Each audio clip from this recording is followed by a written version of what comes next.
คนใดมีทำห่อหุ้มใจคนนั้นจุมใจบ้านเหมือนอยู่วิมานเวียงวังจันแก้วบ่มีในเต้าแล้วน้อง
รวมทานรวมทุนวัดวังสิงห์คำรู้กันทั่วคอนพระครูวิสิตศรีลาภรณ์เทศสอนให้พรเกื้อกูลเจ้าคณะตำบล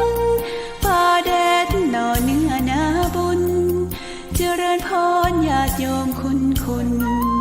ร่วมบุญร่วมแรงศรัทธาพระเจ้าทันใจคู่วัดวังสิงห์คำบารมีเลิศล้ำญาติโยมเลื่อมใสบูชาครูบาเจ้าศรีวิชัยให้พรมวลมิตรสิทธาพระประจำวันเกิดเสริมดวงชะตาให้อาหารปลาหน้าวัดสุขใจ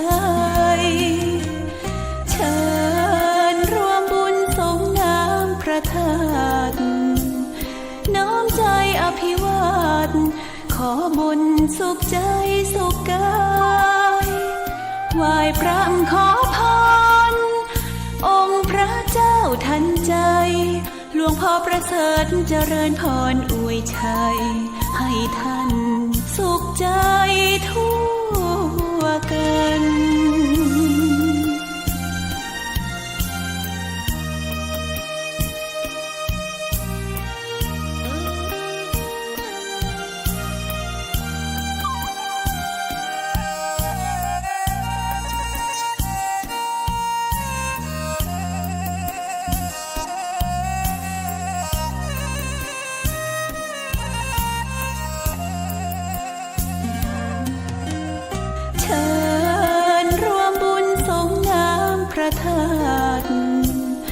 น้อมใจอภิวาทขอบุญสุขใจสุขกายไหว้พระขอพรองค์พระเจ้าทันใจหลวงพ่อประเสริฐเจริญพรอวยชัยให้ท่านสุขใจทั่วกัน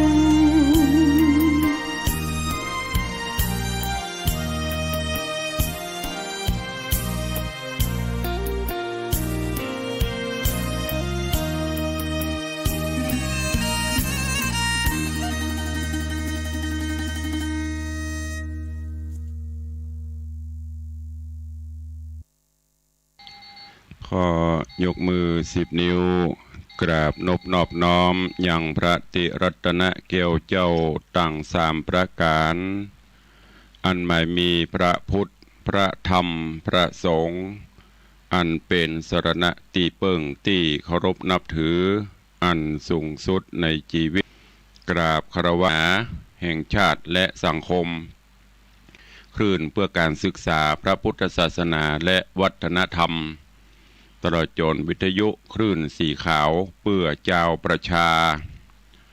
ส่งสัญญาณออกอากาศที่วัดฝ่ายหินตำบลสุเทพอำเภอเมืองจังหวัดเชียงใหม่สถานีวิทยุวัดหนองกายตำบลสันปะยางอำเภอแม่แตงจังหวัดเชียงใหม่ สถานีวิทยุ CM77 วิทยุอินเทอร์เน็ตล้านนาสถานีวิทยุเวียงป่าเป้าเรดิโอสถานีวิทยุแดนดินถิ่นล้านนาอำเภอสันปะตองสถานีวิทยุมนเสียงธรรมอำเภอแม่แจ่ม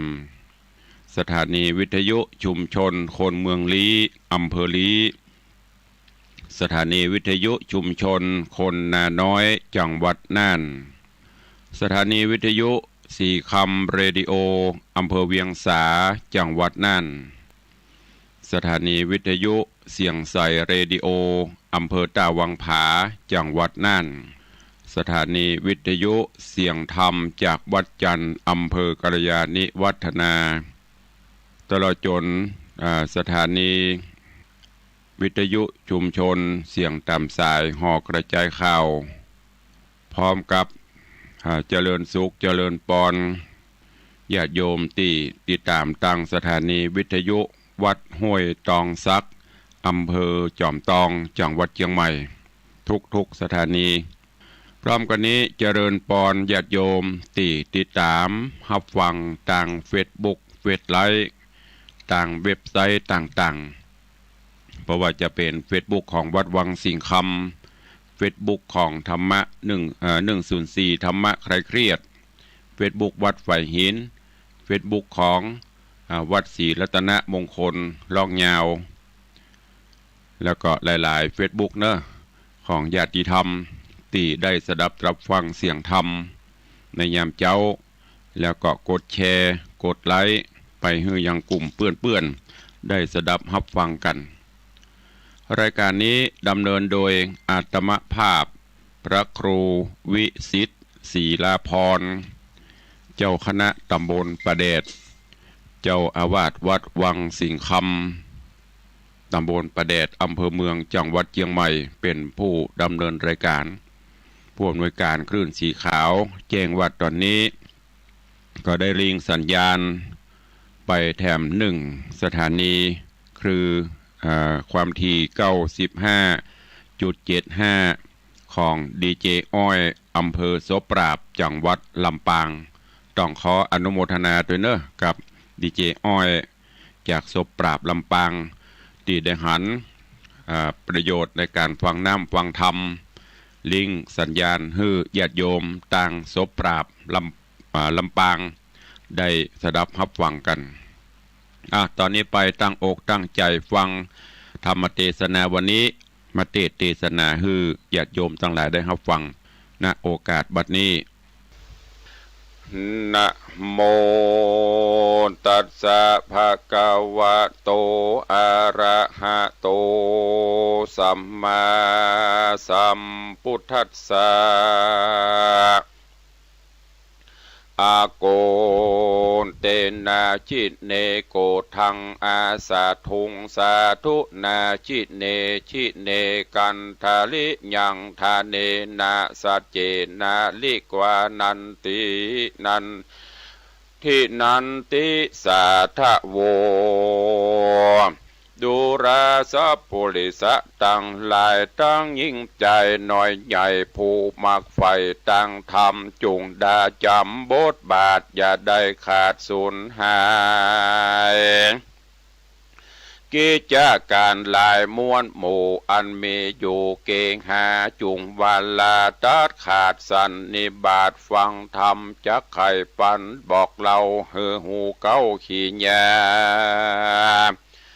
ถึงมนุษย์สาโลกลาพ่องหยาบจ้ามัวดำกระตำกำบอกเหือดพองไม่เดือดเครื่องขี่บอกหูดีหูให้พ่องตกอยู่ไข่ตันหาพ่องโกธาโคตรง่ายพ่องโลภไล่อยากใดตันหาใหญ่สะหาวโตสะเป่าสะต้านโมหะดันลงเมากันตัวเฮาดังนี้จักหลีกลีสันได้อันจักไปกล่าวแก่ได้ผ่าแปรใจตัวบ่เหือเมามัวปะใบบาได้เป็นคาใจตนเตียวเวียนวนไปสู่ยังติอยู่อบายข ขอศรัทธาหลายมวลหมู่จงพรำหูดาฟังบัดนี้แด่เตศรัทธาอันว่าสัพปัญโยพระพุทธเจ้าตนเป็นเก้าติโลกาเตสนากล่าวจีหือแจ้งทีหันสายว่าชนะแปลเป็นไต้กล่าวแก่ก็คือภาพแปดดีลีจากไปตีลบภาพคาศึกหยาบนาแข่งนาวาเหือกวางแข่งมาจ้างอัวควายแห่งภายลายเลือดแหล่ก็พาแป้บัดเดียวหรือพญาเรียวองอาจหูฉลาดจบทองก็สมใจป้องภาพใดแป้เสียงควายดีลีพระบุญมีตนวิเศษยี่แจ้งเจตหันสายว่าแข่งอันใดโลกไตแข่งกันใดจุเมือจักลังเตือก็การบ่อสะตานโปร่งวางก็หาตั้งเข้าแก่หือพาแป้ขึ้นมาเป็นดังนี้นาจะใจบ่หูใดสันใดย้อนว่าใจของตัวบ่หูกลัวสะตานตัวนี้การบ่ลอมใจนั้นหนอภาพหัวบ่หอนหูตั้งไว้ล้างเตื้อพันพายติ้วไตตั้งถอยไร้มัวดำย้อนตัวธรรมบากราหยาบเข้ามาภาพไปในฮืดลงไหลลิงลูเข้าไปสู่อเวจีเป็นตุกขี่ไม่เดือดอยู่บ่เหือดคืนวันคนได้ปันหูรอดบ่เหือวันกอดตัวเฮาบ่ลงมัวเมาบาใบยังคาศึกใหญ่อาธามจากสุกนำจื่นจอยบอดตำก้อยมองขี่ข้าศึกมีนั่นโสดคือตัวคิ้วโคดโกธาโตสะนาแถมเล่าโมหะเศร้าตัวร้ายโลภะป้ายมัวดำตั้งตันหาน้ำกระยาบเข้ามาภาพราวีแอวกวนควีละลาดอยู่บ่ขาดคืนวานจากภาพแป้มันนั่นใส่พระที่ใบสัพปัญโยต้นเป็นครูแก่โลกดับทุกโศกมันภัยเทศนาใครกล่าวแก่ว่าอัตตาหะเวจิตังไสโยการภาพแป้ใจตนเป็นมงคลเลิศดาลำเลิศป่าฮือเกิดโภกาใจนั้นนาหากเป็นนายส่วนรูปกายนั้นใส่เป็นข้าใจดิลีกันซึกมีกระยาบเข้ามาภาพในใจหรือมีคนมาคอยต่อตาถามลาบสาฟันแต่งเป็นกำแข็งได้ยอจะแจ้งปอดนาบอกโกท่าโคดกระโตสะหยาบจ้าตัวหานป้าฮือมาปานของได้โอดจะไว้สันดีแม่นจักมีคนบาปใจกระยาบกาลีมาบบตีถูกต้องใจแห่งห้องกาญาบอกโกท่าโคดให้ตีตอบคลายกับตีตอบสายกำใดเต้าอดใจตั้งมาอานาเกิดจอดด้านไปยาวบ่อสะหาวสวกราว่าคนต่อตากับเฮามีพระญาเบาละหมอกกึดบ่ออกใจตานตัวแห่งมันนั่นใส่เป็นคนถอยไล่ปาลา มันจริงมาแจ้งป้อยบุบตีต่อยกับเฮาโอดบันเตาไว้ได้บ่มาดไม่มัวดามเอาขันติธรรมจองหอยนับถึง100ปันโหนดับจิตตนไว้มันบ่ไหววันไปมาอันโกธานี้เล่าหากเป็นเก้าป่าวายคนยิ่งใจโลกไตจักมนไม่มองผ่านเสียวงวานปอแม่มีดแก้วแก่สหายคามเมตนาน้ำปีน้องคนร่วมห้องผัวเมียป่าเขาของเสียเครื่องใจเงินบาทไตคำคาพิษอาจญาเต้าเจ้ายังได้เขาขังกาได้โศกาตำก้อยตุกจองหอยเครื่องขีจางบอดเดชลายลาเกิดมาจากโกธาเหตุนั้นนาพระพุทธเจ้าตนเป็นเก้าศาสดาได้ขุนนากล่าวจีหูแจ้งทีตามรายว่าคนยิงใจน้อยใหญ่ไผ่อดบะไผ่อดใดบอกโกธาเป็นต่างป่าโป้นจากต่างทุกยากเครื่องขี่แม่นผลบดดีมาด่าอายหงห้าเจ็บใจเรือมาขาตาต่อยเป็นกำถอยหันนีอดหยุดดีไว้มันบ่ดวนสันโกธานักปราชญาเป็นแก่นว่าอันนี้แม่นขันติธรรมเป็นตั้งนำไปรอดเวียงแก้วยอดเนรปานดังกำโบราณกล่าวไว้ว่าอดเผ็ดได้กินหวานอดใจสันได้ซาอดไว้นาเป็นคำอดบดได้เป็นลำต้อนไม่ขอจุงได้ขาดนิ่งนายแม่นคนใดอดใดบอบมาดไม่โกธานักปราชญากล่าวแก่วัดใดภาพแป้ใจต้นเป็นมงคลเลิศลาดลำเลิศป่าฮือเกิดสวัสดีและนาดังมีอาติตากล่าวจีหือดาฟังอาติตั้งล่วงแล้วพระตนแก้วยอดมุนี10จัดมีทวน6กรรมมาตกจักลากเกิดมาเป็นนาคต่ำไตอยู่เมืองใหญ่บาดาลมีนามค้านบอกเราว่าภูริทัตเจ้าบุญมีศีลดวงดีสะอาดบ่ได้ขาดหักษาว่าหนึ่งนายังจอดยังบนยอดไปดอยไกลจอยวอยปากกวางปั้มเป่งสร้างปาระเมหวังได้สู้ขี่ไปนากลำตัวกล้ามาไขว้ก็มีพรานใหญ่หมองูเป็นศัตรูตัวหายเตียวต้องพายเล็งหาน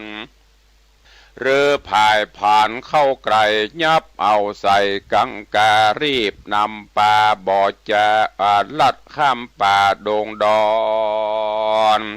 สู่นกรเวียงกวางมีจื่ออ่างว่าปาราณสีส่วนเจ้าบุญมีนอนเล่าห้อนไม่เอาเครื่องกาย้อนเข่าเคขาข้ามขาตีนย่ำนาและลังเป็นทุกขังบอดน้อยน้ำตาย้อยลำลายเจ้าโอดใจมักอาโสดบอกคิวโคดมาบอกฮือคิวโคดมาปานกันโกทหารไม่เดือดมาบังเกิดในใจเท่าจังไหลใบบอดจากถูกกูตอดเป็นผีบอดดาบอเป็นดีสักหยาดศีลสะอาดดวงใสเต ที่อังขาดไปด่างพร้อยได้ตำก้อยเครื่องกาเหตุนั้นนาตัวเฮากวนบันเตาโอดไว้บอกโหดไม่เครื่องขี่แม่นเขาจักตีหรือฟาดดาจักขาดใจตายขันตีลายโอดกันบ่ดวนสันโกธาเอาเมตตาเขาโพดเฮือคิวโหดนี้หายกะรุนาลายจุเมื่อใจไฟเอื้อยินดี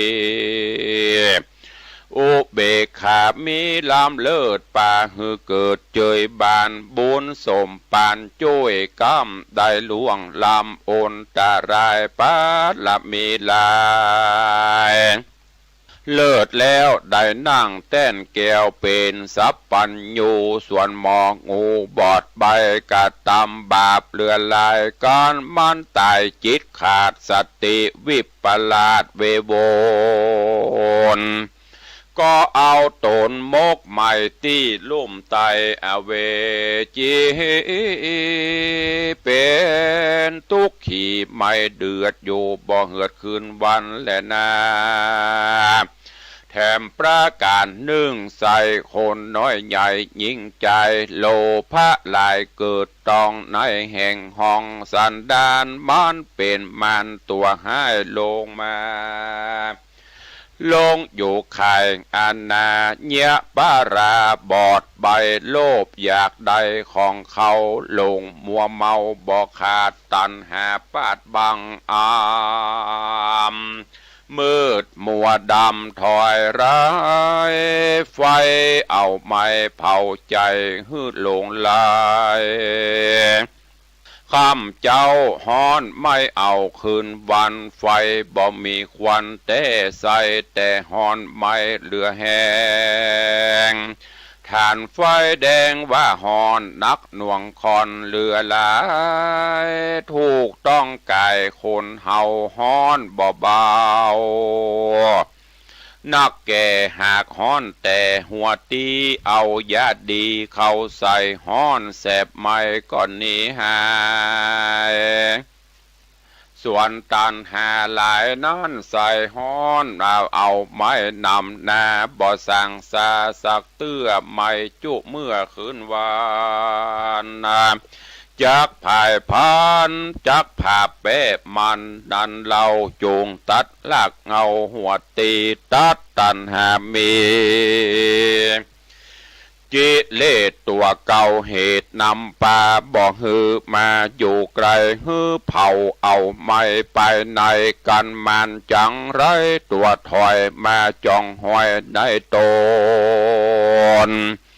จิตกังวลอยากได้จุงเฝ้าไล่มันนี้กันตันหามีเกิดตองในแห่งห้องหัวใจรีบเรียวไวห้ามไว้อย่าเฮือใดมีมานักปราชญากล่าวแก่ว่าเฮาพาแป้ใจตัวบ่เมามัวลายหลากได้โป้นจากตังพานแถมประการหนึ่งใส่คนน้อยใหญ่ยิ่งใจโมหะลายถูกต้องในแห่งห้องอินทรีย์จิตบอดดีปั่นบาปาเป็นฟ้ามัวดำบ่หันทำวิเศษย้อนกิเลสบังตาไฟตันหากรรมสะเอาราคะเอาตังจะจักอยู่ในลุมร้อนนักหน่วงคอนนำนาดังดอยปัปปตานั่นใส่เต่งนิบไว้ดีลีพระมุนีตนวิเศษจี้แจงแจงจิตหันกลายเตสะนาไข่กล่าวแก่ฮือผาแป้ตัวมันฮือได้พันมวยมอดบ่ฮือรอดขึ้นมาโลภะนาทวนทีมาหุ่มหีใจเนวใจ ใจนั้นเหลวอยากได้ของน้อยใหญ่เข้ามาจุงมีศรัทธายังเชื่อใจไฟเอื้อยินดีเข้าของมีสละออกเอาทำฟอกไปนายฮือตานจะไปจะใจผาแป้ควายศัตรูอันมาจูมากนาฮือมันกวาดลานีราคะมีหลายอะไรแลมารุมแผ่ในใจไล่หนีกระอย่าจ้าอย่าเป็นข้าตัวมันตันหาวันจองห้อยจากตามก้อยเครื่องขี่กันเฮาข้าการราคะมีถอยไล่ก็จักได้เครื่องการโกธาคิวโค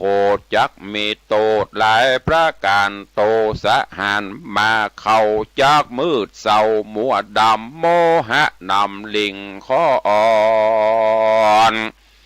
จากลุ่มร้อนป่านไฟกวนนี้ไกลอยากไกลบ่หือมันได้มีมาและนาตาสมาสาทะโบ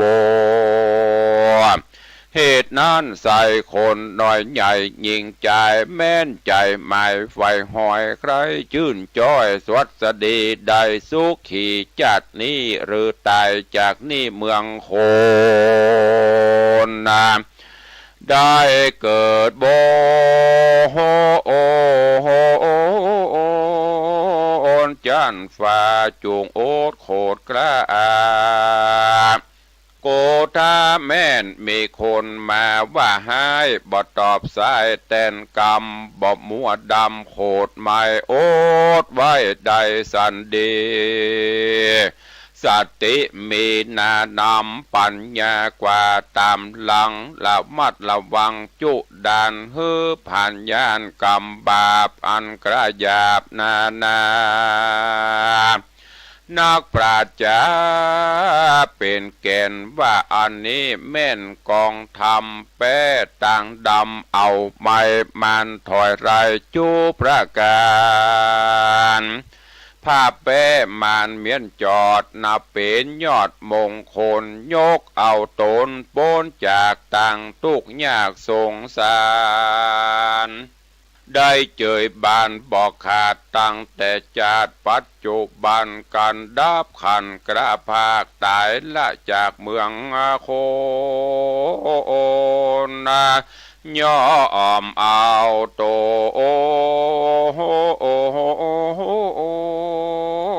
ไปเกิดจานฟ้าเลิศเมืองสวรรค์หรือภายผ่านไปรอดเวียงเกี่ยวยอดมหาเนตรปานามูลลาดศรัทธามวลหมู่อันพรำอยู่ฟังธรรมได้ดาจำแต่เก้าตราบต่อเต้าถึงปลาย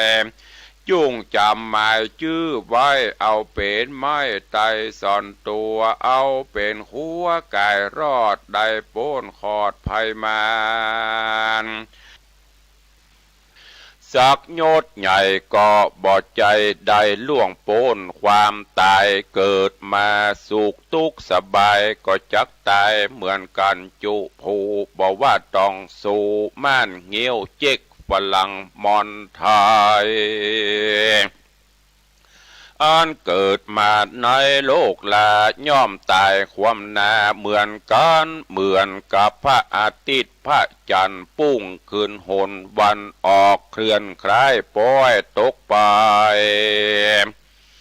แสงล่ำไรรีบรีวนเวียนเปลี่ยนตีไปมาถึงเวลาก็ขึ้นมาใหม่พัดเกี่ยวไขว้เวียนวนเกิดมาเป็นคนก็เป็นดังอีเกิดแก่เจ็บตายวุ่นวายปนปีพระตัสสปนกล่าวจี้ว่าวัฏสงสาร เวียนว่ายตายเกิดมันบ่พาเสิร์ชสังเต้เล่นนาพ้องก็มาตายชะลาเท่าแก่พ้องตายจากต้องแม่ปามานพ้องกำลังการฝึกย่างพ้องตายระวังกำลังศึกษาสะแหวงวิชาปัญญาก็ป่วยมรณะตายไปเสียจอยพองกำลังเป็นบ่าวน้อยสาวจีรูปร่างกายยีงามดีขนาดมาเป็นพญาติเปียที่โลกาลวดมรณาตายไปพรากนาพ่อแม่พี่น้องลุงอาหน้าปาโศกเศร้าแต่นาเงามองมีน้ำตานองไหลลงอาบนามัจจุราตัวกราบมันบ่ตรองนาภัยสักคนบอกว่ามีจนบ่หับสินบนกับภัยสักผู้บางพ้องจืนสู่มีเบี้ยมีเงินบ่คัดบ่เคินเปิ้นยืมเปิ้นกู้เก็บไว้ในตู้เป็นแสนเป็นหมื่นจักเอายกยื่นหือพญาโยมมราชาขอแลกไข่จีวาหื้อยืนยาวปลายหน้ามันก็บอดยินดีเป็นเศรษฐีมีเงิน100 ล้านก็ยังมวยมังตายไปบอกว่าอยู่ที่ไกลในบ้านในภาษาทอยู่ตึกวิลาศองอาหลังงามบ่อาจห้ามปรามความตายไว้ได้มาระนังอันว่าความตายนี้ใส่แม่นพระมุนีเจ้าหนอทายสัพปัญญูตนเป็นครูแก่โลกก็ยังลาลับโลกนิพพานไปเป็นพระจอมไตรตนวิเศษปกป้องเพศภัยมันมีบุญสมปานเป็นเจ้าฟ้าก็ยังไหวนาดับหานอยู่บนสวรรค์แหล่งลามันก็ไล่คาราวีมีอินตาพรหมยมพระราชครุฑนาคน้ำนาคีตนมีฤทธิ์เรื่องเดชก็บ่พ้นเขตความตายมีความแตกสลายเป็นที่สุดแต่เล็ดนาแถมประการหนึ่งนัดนาเป็นอาการละมรณาอายุติคามาหมดหดสันบ่ถึงขีดคันจากมวยเมื่อมอนตามคำสอนพระบาทตามธรรมสอนพระพุทธเจ้าตรัสกล่าวไว้ว่ากรรมมุนาวัตติโลโกดังนี้พระกล่าวจีวสัตว์โลกย่อมเป็นไปตามกรรมกรรมจักนำจ่องหอยฮือเรียบร้อยดีงามฮือเลี้ยวสามตำจะฮือความนานอวามวายสุขสบายทุกยากเพราะกรรมมาวิบากปามาบุพชาติก่อนสร้างความเลือดร้อนสร้างความเดือดร้อนมากลวงลายกรรมบอกหายคืนตอบทำดีได้จอบคือความสุขความทำความชั่วได้ตุกอนาทรฮ้อนไม่เหมือนหวานพืชไว้ถั่วเต้าแต่งงาผลตีออกมาเป็นถั่วงาแต่งเต่าอุปมาเนเหลาสันใดอุปไมยกรรมเป็นดังดีที่ได้เทศนามาบัดนี้นะมูลลาศรัทธาที่ มูลลาศรัทธาที่คนเฮาบ่ฮู้เรียกว่าอนิมิตธรรมที่เขาครอบงำสัตว์โลกบ่ฮู้ทุกโศกโศกาข้อหนึ่งนันนาชีวิตความเป็นอยู่ต่างจื่นสู่เจยบานสุขสำราญค่ำเจ้าบ่โศกเศร้ามองเงามีเขาของเหลือใจดูตั้งใดเตตานบ่ตุกพรานเดือดไหมขัวเครื่องใจโถมทองทรัพย์สิ่งของมากปอมีตึงล้อรถยนต์มีคนสรรเสริญเยินยออยู่ไปบ่ปอเมินชิบหายไว้เสียงหน้ามองมนเมียงพ่อการกระทำเอาไปจำนำแลกเงินไว้ใจเพราะความอยากได้โลภะตัณหาถูกอวิชชาปิดบังห่อหุ้มใจป่าใจเปิ้นบอกกุมเป็นนี่เป็นศีลเลยเป็นกวงเบาเวินแปดเปียงดังบาย้อนบอกกึดหลังระวังไปนะมากตกต่ำจ้าที่ลุนจะไปโตดบุญบ่อนนุนจ้วยกรรมลงต่างโลกล้ำมักลืมตัววันนี้ยังใครหัววันพูกนอนร้องไห้เปิ้นสอนสั่งไว้แน่นอนสัจจาเป็นสัจธรรมพระพุทธเจ้าขอศรัทธาป้อออกไม่ออกแก่เท่าจุงพิจารณาตั้งฝูงอาเด็กขาดนุ่มหน่อยองค์พระยอดซอยว่าอนิมิตธรรมฮือกวนโจดจำน้อมนำกราบไหว้ขออย่าได้ประมาทลาสาคนเฮานี่น่าเป็นไปอย่างอีจริงได้เตจี้มานี่และนากาละเวลาวันคืนล่วงลับนับวันเป็นเดือนนับเดือนเป็นปีตามวิธีโคจรของโลกมีเคราะห์มีโจกหมุนเวียนเปลี่ยนพันภัยบ่อาจหู้ชีวิตไปนาอย่ารออยู่ท่าวันพูกวันฮือสลืมสลือคือความประมาทมันใส่บาตตังบุญไว้เป็นต้นทุนเสบียงไปในภาคหน้ามือคนมันกล้าย่อมได้กำให้อายุและวัยมันบ่รออยู่ท่าอย่าอ้างว่าปีนี้และปีหน้าก้อยไปวัดไปว่าพ้องเท่าจะลาเกิดมาปังเป่าแก่เพราะกินเขาเท่าเพราะปีวันเดือนเท่ามาลังตันหาพระโยจะนะสั่งบทใดจากนบกราบไหวพระสงฆ์องค์เน้นยกของน้อมเกณฑ์บ่เป็นบ่ถูกปุ่นมาอายลูกเกิดมาทีหลังบางพ้องก็ได้บวชเป็นน้อยเป็นนานก็ยังหา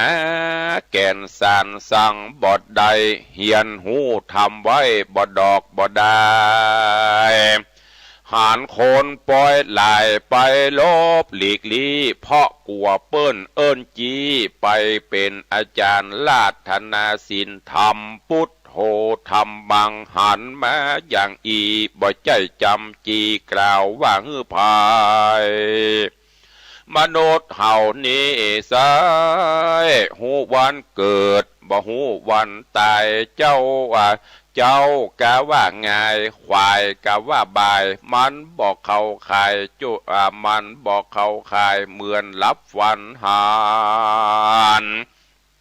เมื่อคืนเมื่อวันประกันบอดใดพ้องตายเป็นไข้วัดไอพ้องตายเปิ้นล่อลวงไปค่ำคาตามีตั้งหน้าพอดหน้าบ่หานวันติดวันจันทร์บ่มีกำหนดตายตกรถจนรถความใจเร็วด่วนล้ำเลยตายเป็นผี สังเวยชีวีเป็นสิบเป็นร้อยหน้าดีต่ำก้อย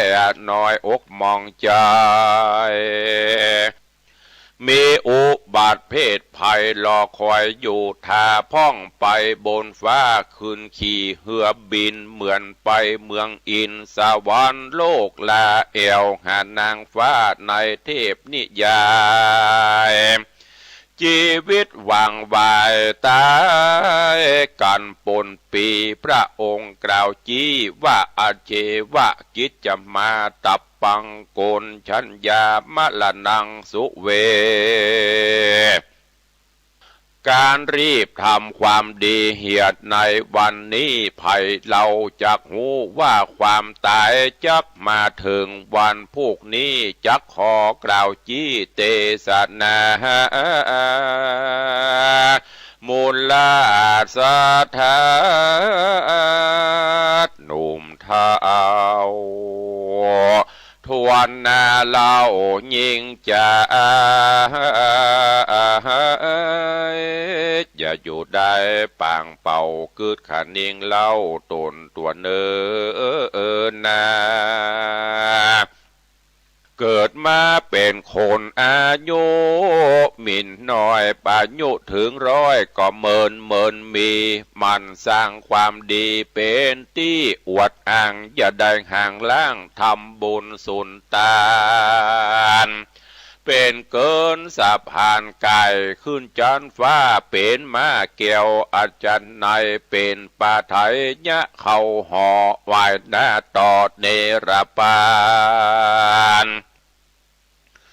สุขสำราญจาดนี้จาดนาบอดยาจาแลดนาบางคนเกิดมาตุกกันตุกอยากย้อนกรรมวิบากปามาจนจะลาแก่เท่ามีลูกมีเต่าก็บ่อยู่เฝ้าเหลียวแลตุกใจนักแก่สงสารย่านยุงเหมือนสายใหญ่กำปุ้งอยู่ในคาพญาทิโรกาอดแอดพญาต108ปอกปันตนตัวเป็นลมเจ็บหัวปวดเขียวเป็นปากเบี้ยวกลางกลับเป็นโรคตับโรคปอดตามืดบอดมัวฟางเป็นขังสร้างปุ่มใหญ่เป็นต้องตาใกล้บวมปองน้ำตาน้องบอกขาดเป็นอัมพาตทรมานเป็นง่วนสันอยู่ในต้องใส่มนุษย์ลุ่มไตโลกาผู้มีปัญญาลบหลีกพ้นใดเจ็บป่วยไข้หวัดไอเป็นไปตามธรรมดาโลกกรรมและโจกลิขิตตามพุทธภาษิตว่าอโรคยาปรมาลาภาความบ่มีโรคเป็นลาภอันประเสริฐบุญลำเลิศภัยมันภัยญาติปันอันภัยเลือกบ่ใดจะตายย้อนไข่กาว่าวัดอายหรือโรคหัวใจตับไตกระดังตายย้อนผ่ามั่งเดือที่หมอหงยาตายในโรตายในขาวาต้งนาห้อมหวยตีพาลิงโจยเหือเถื่อนทำพงไพรโมดปัญญาวายล่วงหูทราบใดมีแต่พระเงาไทยสัพปัญโยโลกวิตูหูหันที่แจงบ่ใจกล่าวแสงแกล้งว่าแกล้งจาสัตว์ที่เกิดมาโลกาโลกไตไข้หัวและให้เมาว่ามันมาด้วยกันโอ้โหอันนี้จังบ่มันบ่เตียงหูความเงียงไปมา เหมือนกันนะยังจอดในศาลาโฮมใหม่กันว่าแจ้งแล้วต่างคนก็จากกันไปนั่นแหละนะศรัทธาต่างหลายเฮ้ยที่นั่งอยู่ฟังอยู่ที่จุงฟังคือที่แปลงใจกี้เจยบานยกมือสานใส่กระเอาฟังธรรมพระสงฆ์เจ้าเทศฮือฟังเตหะนิเคปะมังสริสรังตนตัวเฮานีดับสูญปนปีเป็นฝุ่นทุเรกาญะอินทรีย์มีธาตุตั้งสี่ดินน้ำลมไฟแตกดับลงไปเป็นของว่างเปล่าก็บ่ได้บอกกล่าวว่าจักเอาไปตอดตุมไว้ตีในป่าจ้าตำบลหนใดไกลกะว่าไกลไว้ปืนกะเก้าไม้กะว่าหิมต่างเอาไปตุ่มวางตาโดงขวางป่าสาวบุตรตาลูกเต่าจากเนี้ยสะสันใดพ่องตายกลาไกลในต่างประเทศปุนดีสังเวทนาบอกมีสังฆาพระสงฆ์องค์เจ้าเมียแป้งลูกเต่าบ่ได้หูหาน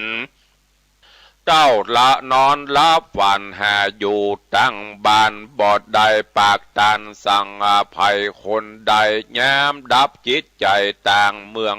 ต่างดาวให้กันเศร้าอยู่บ้านกองหาอนิจจาวัฏสังขาราสังขารนี่นะบ่หนิมเตียงมันเพราะเหตุนี้นั่นอย่าได้เมามัวลงโลกลืมตายลงกายลืมแก่ลงเมียลืมลงผัวเมียลืมพ่อแม่ลงเข้าของสมบัติหรือลืมพระพุทธศาสนาลงตัณหาลืมบุญลืมบาปจิตใจกระหยาบบอกกลัวบาปกลัวธรรมล่วงศีลนอกธรรมวัดว่าบอกไกลยามเจ็บเป็นป่วยใครไกลหมอละนาจริงก็ตึงหาพระสงฆ์องค์เจ้าพุทธนี่แต่เรามีแต่บัญชีมันหากตึงมีดังกล่าวมานี้แต่แลนาคติมากาตีไปเบื้องหน้าเหาะยามตายภาคนาเมืองคนแล้วแต่กุศลผลบุญได้สร้างจิตใจสวยลางมาละมนทินเป็นผู้มีศีลข่าวใสสะอาดบอดใดประมาททำบุญฮืดดันตามพระภูบาลกล่าวไว้ว่าจิตเตนะอาสังกิริเทสุขติปฏิกังขาผู้จักไปถึงสุขติใดก็เพราะมีศีลทาจิตใจบ่เศร้ามองสุขติสวรรค์เป็นอันหวังไปใดจิตใจหม่นไม่จักใดไปสู่อบายบ่มีความละอายต่างบาปมีใจฮึกหยาบเศร้ามองบ่หูกองอันพิษถูกใจพันผูกแต่อกุศลย่อมจักส่งผลไปเกิดในกำเนิดอบายภูมิเหมือนไฟสุมทารุมห้อนไม่ตามภาษิตว่าไว้ว่าจิตเตสังกิริเททุกขติปฏิกังขาเมื่อจิตใจเศร้ามองทุกขตินรกเป็นอันไปใดตัดสามาเหตุนั้นใส่มนุษย์โลกใดยิ่งใจ อย่าได้เสียดายตระหนีหุ่มหีทรัพย์ลวงลายเป็นของนอกกายตายแล้วละเอาตัวไปบ่ได้จะขะนำออกใจเป็นของตานจักเป็นปริวันตัวพอเป็นสเบียงห่อตัวต่างนามากาต่างไปสู่เวียงแก้วพระผ่านแผ่วว่าเป็นทรัพย์ไปในเกิดปัญญาสายหูหันแจงทีเงือหูถูกที่กองทำหูตั้งดำมืดเศร้าหูดังนี้เราเรียกว่าคนดีบ่อยาจะเล่นนานิทิตังขีญาอันเตสนายังปะกินนากธรรมบากถาวัตะสงสารก็บังโกมสมเรศส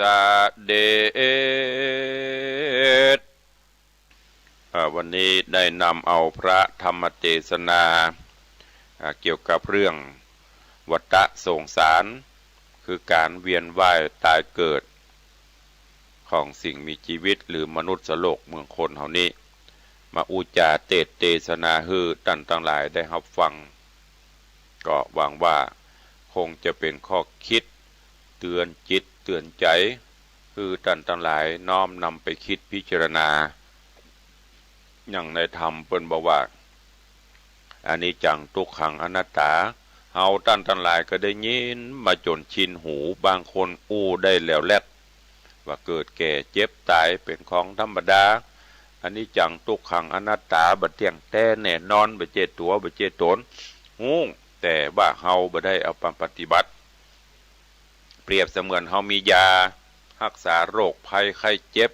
ได้ชะงักแต่เฮาบ่กินเมื่อเฮาบ่กินโรคมันก็กำเริบฮู้ว่ายาหม้อนี้ต้มกินแล้วหายเป็นโรคนั้นเป็นโรคนี้หรือยาโรคอันนี้ เป็นยาอายุวัฒนะกินแล้วอายุจะมั่นขวัญยืนแต่เฮาบ่ได้แปลงกินเฮาบ่ได้พอบ่ได้ซื้อมากิน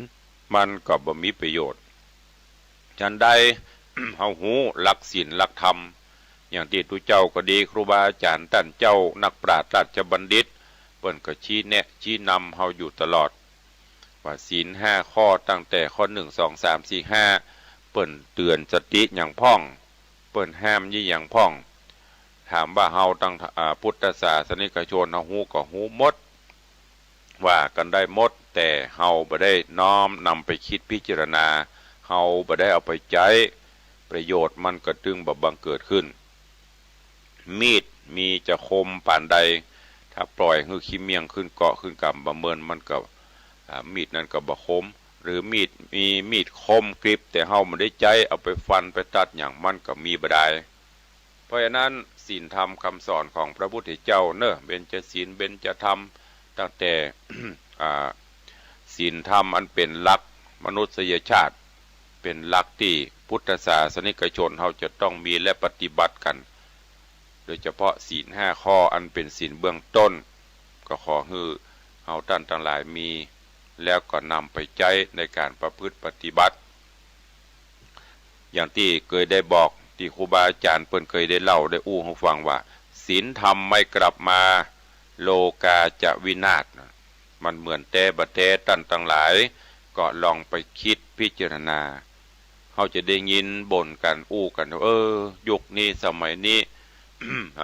ไปโตดไปตาว่าศีลธรรมเสื่อมศีลธรรมเสื่อม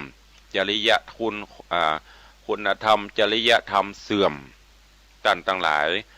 สิ่งเหล่านี้บัดเสื่อมจากโลกคุณธรรมจริยธรรมมันบัดเสื่อมแต่อย่างที่เราเคยได้ยินครับเป็นคุณธรรมคือตัวเก่านั่นแหละเป็นคนไปทำหลักศีลหลักธรรมของพระพุทธเจ้าอยู่มาถึง 2,600 ปีปลายเข้ามานี้แล้วบ่ได้เสื่อมสลายไปแต่มนุษย์ชาติมนุษย์คนเฮาต่างหากเสื่อมจากศีลจากธรรมปล่อยกิเลสความโลภความโกรธความหลงความมัวเมาหลงละเลงในลาภยศสรรเสริญเจริญสุข มีเต้าอี้บ่ฮู้จักปอเสาะหาแต่นอเข้ามาเติมมาแถมเพิ่มความตุกข์เพิ่มความสนองกิเลสตัณหาขึ้นสุดท้ายก็ตุกข์อย่างที่ ครูบาอาจารย์เพิ่นเคยเตือนที่ทุกเจ้าเคยอู้ให้ฟังบางคนเก็บไว้แต่เนอจะกินก็กลัวผานจะทานจะทำบุญก็กลัวเสี่ยงเก็บไว้จนบ่กินบ่ผานลาบลาเจ็บออดแอดซื้อยามากินเหียหงยาก็บ่เข้าหงยาก็บ่ไปบ่ปบบ่ปะหมอที่ไหนได้ปลดเกษียณหรือว่ายามบัดตันเกษียณ58 59โรคภัยเข้าลุมเล้าสตางค์ที่เก็บเอาไปยุกไปยาตัวเก่าหมดเพราะทรมานสังขารบางพ่องทำงานหามรุ่งหามค่ำบ่พักบ่ผ่อนก็หวังว่าจะสุขสบายไปหน้ามีแล้วใครมีแหมที่เฮาหันประโยชน์หลายๆที่เฮาหันหลายๆท่านหลายๆคนหลายๆรายเพราะนั้นก็เลยเอามาเตือนสติเนอะเฮือญาติโยมทั้งหลายร่างกายก็พักผ่อนพ่องมีเงินมีทองก็กินเปิ้นกินได้กินเปิ้นตานได้ตานเปิ้นไปได้ไปก็เอาละไม่ต้องไปหวังมันไม่มีเปิ้นหมื่นล้านแสนล้านอย่างเปิ้นยิ่งมีนักก็ยิ่งตุกนักมีบัดถ้าว่าเป็นหมื่นล้านน่ะมอกสัก2-3 ล้านนี่ก็จะตุกละกูจะเอาไปไว้ที่ไหนจะเอาไว้ที่หั่นก็กลัวขโมยจะเอาไว้ที่นี่ก็กลัวจะเอาฝากธนาคารกลัวธนาคารล่มเนี่ยเป็นpowerเป็นวิกลวิการจริตออกไปกับอันนี้ไปเหี้ยกับกลัวเปิ่นมาคุบมาจริงเอาแหมเนี่ยเพราะว่ามันมีกิเลสตัณหาเข้ามาเพราะฉะนั้นคือยึดหลักธรรมคำสอนพระพุทธเจ้าเปิ้นสอนไว้จะไปเปิ้นก็เอามาอู้มาจาแนะนำเล่าหรือว่าเทศน์บรรยายให้ท่านทั้งหลายได้รับฟังกันก็ที่สำคัญดังที่ได้บอกฟังแล้วเก็บแล้วเอาไปคิดพิจารณาและสุดท้ายเอาไปปฏิบัติมันถึงจะบังเกิดขึ้นได้วันนี้เวลาหมดเวลาลงแล้วก็ขอฝากธรรมะเล็กๆน้อยๆนี่ให้ญาติโยมทั้งหลายเอาไปคิดพิจารณาแล้วก็เอาไปใช้ในการดำเนินชีวิตประจำวันขอความสุขสวัสดีจงบังเกิดมีกับครูบาอาจารย์ท่านเจ้าพอออกไม่ออกศรัทธานาบุญพุทธศาสนิกชนทุกท่านอยู่เย็นเป็นสุขจุ่มเนื้อเย็นใจสุขภาพพระนามัยสมบูรณ์แข็งแรงเหมือนกันจุตนจุองค์จุผู้จุโคนจัตตารโอธรรมาวัฏันติอายุวันโนสุขังปะลัง